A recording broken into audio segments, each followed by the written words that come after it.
Dallas. We can spend 1 minute on this or we can spend 30. The over-under is 43.5. They're plus 185 for a division, which is an interesting short of Memphis. If you want to get excited. They're somehow 25 to win the title. I'm happy to book those bets. Minus 192 for the playoffs. I don't know where to start. Where should we start, Russillo? Okay, well, I mean, if you want to trump it all with they have Kyrie as their number 2 guy, good luck with the over. It's a hard argument to counter. But, 43.5, I think it's the lowest you're going to get with Luka at this stage of his career.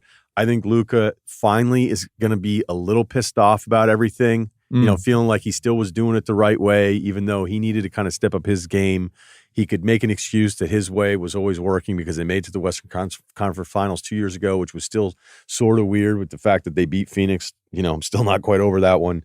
But at 43.5, knowing they won 38 games last year, still were sort of tanking at the very end to protect the pick, and they won 15 2 years ago. And I think Josh Green is going to be good. I think Grant gives them something stable. They also brought something in Seth stable, Curry. like the sound of conversation. Well, he's just not Christian Wood. A voice talking. They don't have the Christian Wood option anymore because once you have to get Christian Wood on your team to understand, like, oh, wait. Well, we've had 5 years at Luka. How many guys have been like, well, we got to get rid of that guy? Well, he doesn't fit here. Does anyone fit with Luka? Oh, it's definitely getting to like the dangerous. I just feel like we've been so hard on James Harden, and it's just like, who does fit with Luka? No, there's Seth Curry kind of fits with him because we've seen it, and they brought Seth Curry back, so I was excited for that. I love seeing the hope for Dante Exum that like he's been so nasty recently. Shout out to Danny Chow. He's on Exum Island by himself with just some rice. Give me the over, which I wouldn't want to do with Kyrie, but I just think it's a low number for what a great Luka year gives us. Do you want to? Can you put that in pencil until I'm done with my Dallas part? Because I might bring you back. Okay. What do you have, House? I also prefer the over. Okay. Because of how the esteem that I heap on Luka. Okay. Kyrie has not had a normal NBA season since 2017. What were we doing in 2017, Russillo? What were we doing around April 2017? Were you with Van Pelt at that point? You have your own show? No, I think Cannell just got laid off, and I was in Manhattan Beach looking for a house, and they were like, "You're not being laid off. Can you please come back?" Okay. That was actually exactly. How about you, House? What was going on in 2017 for you? I feel like I was trying to, in April, I probably was trying to figure out who could pay for me to go to the Masters. That seems like that's every year. Yeah. All right. 2017 for us, I think, was like year 2 of The Ringer. He's played 290 games in the last 6 years. Is that low? Yeah. He's played 22 playoff games since the 2017 finals. And every year he figures out a reason to be unhappy about something or to go sideways on something. And I just can't get out of my head that he's going to try to force himself to the Lakers in January, February.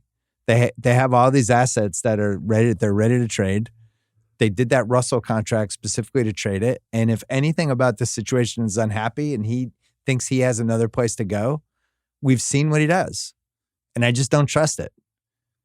And I don't really think he even necessarily wanted to re-sign with Dallas. I just think he did. Now he's probably going to, somebody will cut this clip and put it on his Twitter timeline, and then he'll tweet at it with like some weird emoji. That'd be pretty cool though. I'm just saying, this is a 6-year track record of when was the last time you had a normal NBA season? 6 years. This would be year 7. So I'm going under. I just don't trust him. If you're the second best player on the team and your name's Kyrie, and I don't really love the rest of the team. They're relying on 2 rookies. Like Lively's going to play. Like the Duke fans weren't even happy about Lively. This was a year ago. It was in college. Prosper, they're going to need to play. Josh Green, who had some moments but was buried by the end of last year, and then Grant was getting DMPs on Boston. So on paper, I get it. It's like, oh, I got this, but I don't really trust any of those guys. I don't trust Jaden Hardy. Seth is probably the most reliable third guy on the team. I like Grant. I like Josh Green way more than Jaden Hardy. But they buried him last year. Remember Josh Green fell out of the rotation by the end of the year. I like Josh Green too. Powell, how many at-bats can he get? I like him as a backup in this spot, but to Lively being the starter, It's like, crazy. God, everybody likes Lively more after he left Duke. I feel like that's like one of those NFL college football disconnects where one group can't believe the way the other group is talking about a player. And in this case, like, I didn't love Lively's draft stuff at all. Like, there's times you didn't even know he was right next to the rim. Right. There's this one clip I have Also, of him. rookie centers. Oh, I'm sorry. Go ahead. No, I don't.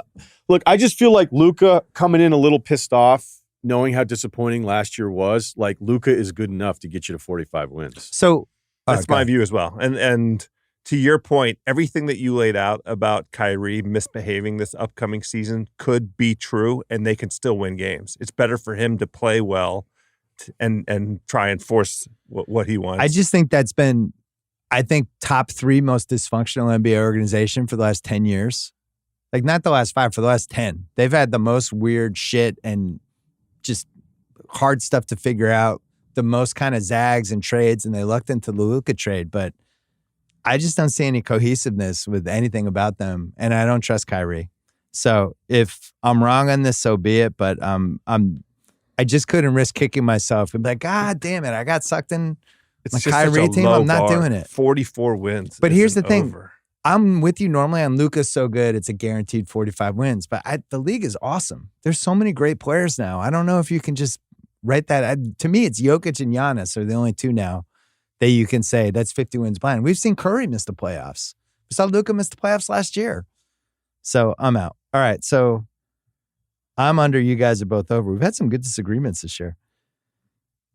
When are we on the clock with Luka for you, Russillo? What if they start out 24 and 26? Yeah, look, I think the Harden thing that you brought up is interesting because it was kind of like in the beginning, you're like, oh my God, this is amazing. You know, look at the numbers. And those 2 series that he had against the Clippers are like all-time things. You don't have to look at the numbers. You're just watching the games. But like, this guy is like on another level, the battle he was having with Kawhi there. But when somebody needs the ball this much, you do wonder, like I always wonder, with the high usage rate guy at the top, and it's worked for other teams. Yeah. But a lot of times you're like, okay, the best option is him having the ball and making the decision every single possession. But is that actually the best option once you get into the playoffs?